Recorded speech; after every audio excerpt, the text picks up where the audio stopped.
Welcome, ladies and gentlemen. I am Ryan Crisp of Rival Opinions here with you. I know this is a little stranger of an episode. I apologize, it's going up late. We've had a lot of recording issues, and I am solo because of them. Hopefully, tomorrow we'll be able to get something up with me and KJ going over a little more in depth week 10 and everything that happened and everything that's coming up in week 11. But I wanted to put some content out for y'all. I don't want to leave it blank for you. That way you can kind of know our thoughts and my thoughts on what's happening and what did happen. Had a great trip up to Nashville. Awesome experience. Got to see the Gamecocks clinch bowl eligibility for the second year in a row.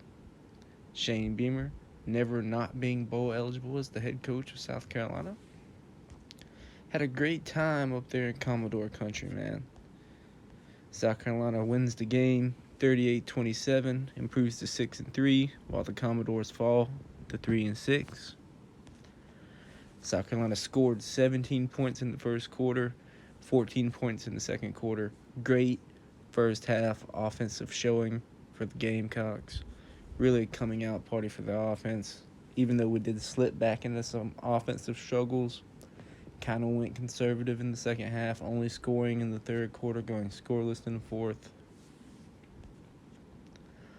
On the day, Spencer Rattler had a great day. 18 of 26, 200 yards, 3 touchdowns, 0 picks. With Marshawn Lloyd going out with injury, Jaheim Bell was actually our leading receiver with 16 carries and 56 yards. Juice Wells with 4 receptions, 110 yards, and 2 touchdowns was the Gamecocks' leading receiver. Great showing from the Gamecocks. Also want to mention Dak Joyner getting down on the little trick play, getting the touchdown pass to Juice. Great to see him get in there. On the Vanderbilt side of the ball, we had Swan going 10 of 18, 127 yards, 2 touchdowns, 1 pick. On the rushing side of the ball, you had R. Davis, 20 carries, 167 yards. And their leading receiver, Shepard, 6 receptions for 95 yards. The tail of their day offensively was really rushing the ball. In total, they had 265 yards rushing. South Carolina could not stop them. I mean, they were running up and down the field. Luckily, our offense had as good of a performance as they did, or we could have had more trouble. But overall, a great night in Nashville, Tennessee for the Gamecocks and Shane Beamer's crew. Very proud of what the boys were able to do. But now we can go kind of into the greater world of college football, talk about some of the national stuff, some of the big shakeups that happened in Week 10.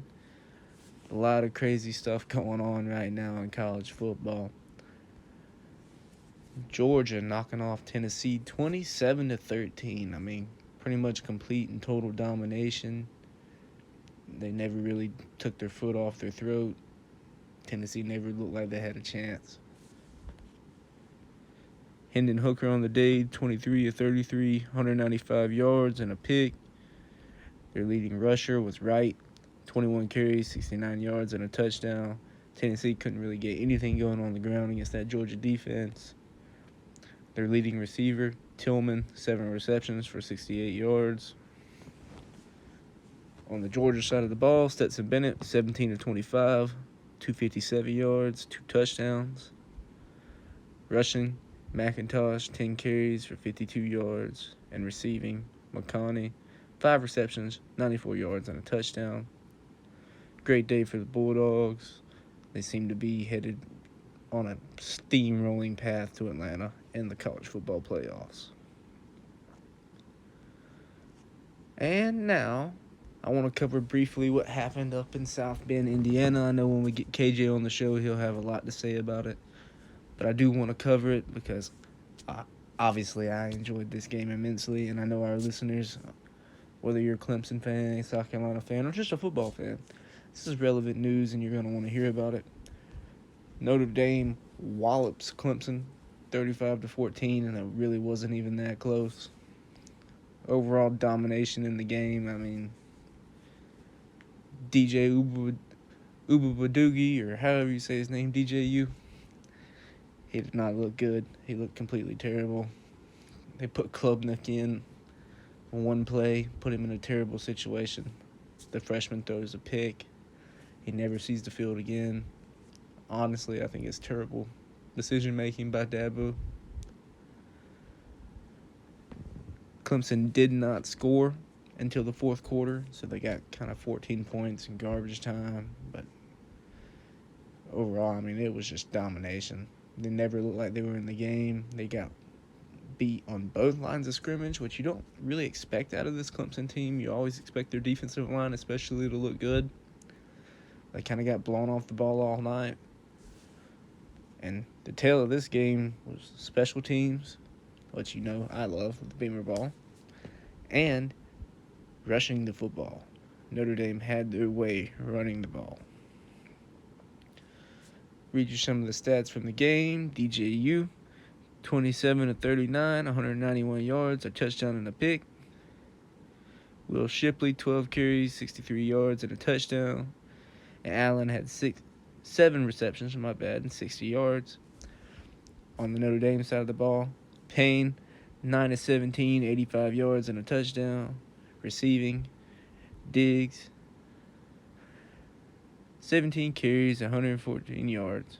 And their leading receiver, Mayer, 4 receptions, 44 yards and a touchdown. So again, rushing the ball was the big story overall for Notre Dame.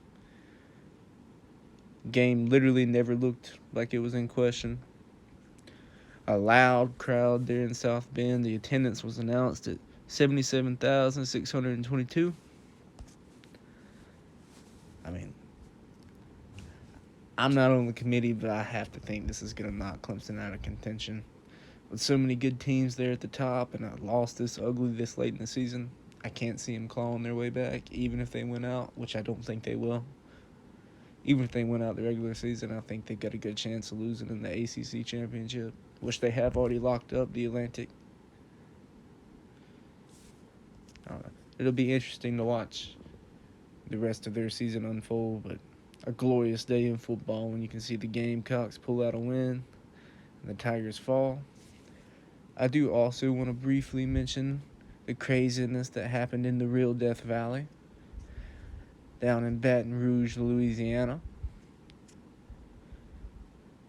Alabama falls to the Tigers 32-31 off a 2-point conversion in overtime. Brian Kelly's squad able to knock off Nick Saban.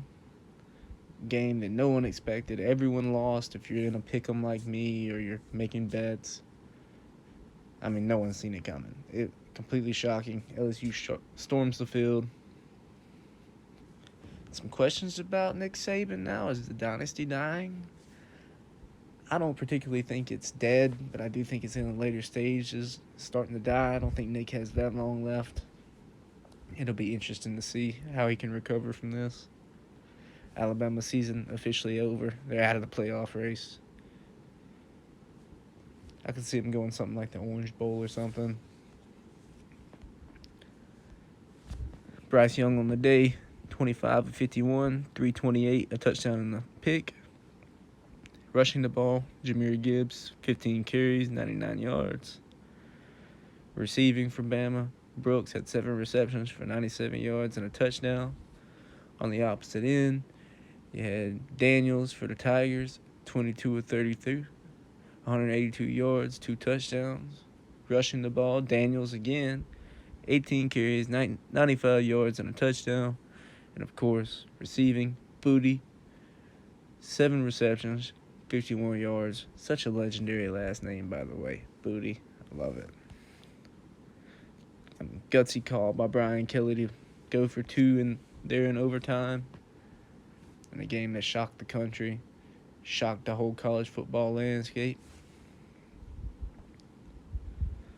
All right, y'all. I appreciate you tuning in, listening to my just quick little Week 10 update. I know this is kind of rushed and I'm solo. It's a little different from our normal content, but I wanted to make sure you had something to listen to. Hopefully tomorrow, probably be around tomorrow night, you'll get a video coming up with me and KJ going over these games again, some other games of Week 10 and previewing Week 11. No promises, though. As I said, we've had some issues, but they should hopefully be resolved. Follow on the Instagram. I will update there on the story what's going on with content. We appreciate you. Leave a comment, like, let us know what you think. If you think I'm dumb, if you think my opinions are dumb, or if you agree with me, let me know. I would love to hear what you have to say. You know, the beauty's in the banter, as my good friend Chris Phillips says over at the Spurs Up Show. And with that, I'm going to let y'all get out of here. Go Cox.